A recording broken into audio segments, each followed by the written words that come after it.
Presiden Joko Widodo meminta Kejaksaan Agung menjadi lembaga yang bersih dan bisa menjadi contoh penegak hukum profesional. Pernyataan Presiden disampaikan saat pembukaan Raker Kejaksaan Agung 2020.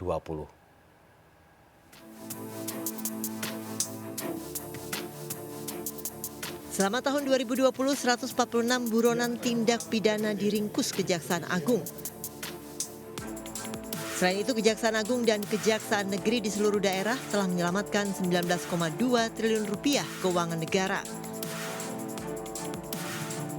Pencapaian kinerja ini disampaikan Jaksa Agung Burhanuddin saat membuka rapat kerja Kejaksaan 2020 yang diikuti Presiden Jokowi secara virtual.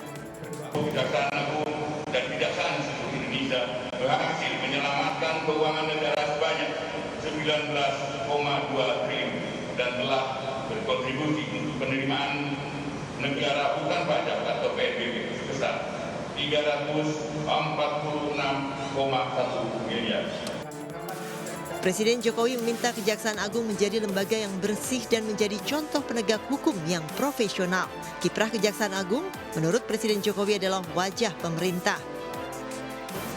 Penanganan korupsi juga harus bisa meningkatkan pengembalian aset kesehatan kepada negara. Tadi disampaikan oleh Bapak Jaksa Agung bahwa telah kembali kurang lebih 19 triliun, ini jumlah yang sangat besar. Dan tentu saja bisa mencegah korupsi berikutnya. Sebagai pemegang kuasa pemerintah, Kejaksaan juga harus bekerja keras untuk membela kepentingan negara. Sebelumnya, kasus korupsi yang melibatkan Jaksa Pinangki Sirna Malasari mencoreng Kejaksaan Agung. Pinangki didakwa menerima $500 Amerika Serikat dari Joko Chandra.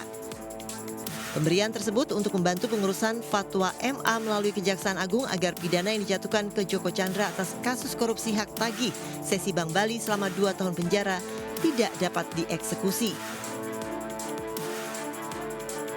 Terkait kasus pengurusan fatwa MA September lalu, Kejaksaan Agung pun juga memeriksa Joko Chandra sebagai tersangka. Yang menarik, Joko Chandra datang ke Kejaksaan Agung tanpa mengenakan rompi tahanan dan tangan tidak diborgol. Selain kasus hukum, Agustus lalu masyarakat dikejutkan dengan peristiwa kebakaran gedung utama Kejaksaan Agung Jakarta Selatan.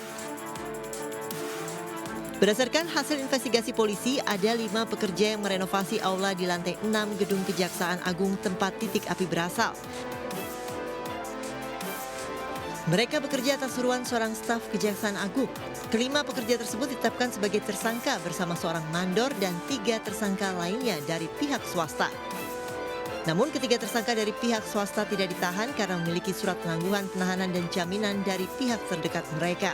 Tim Liputan iNews melaporkan.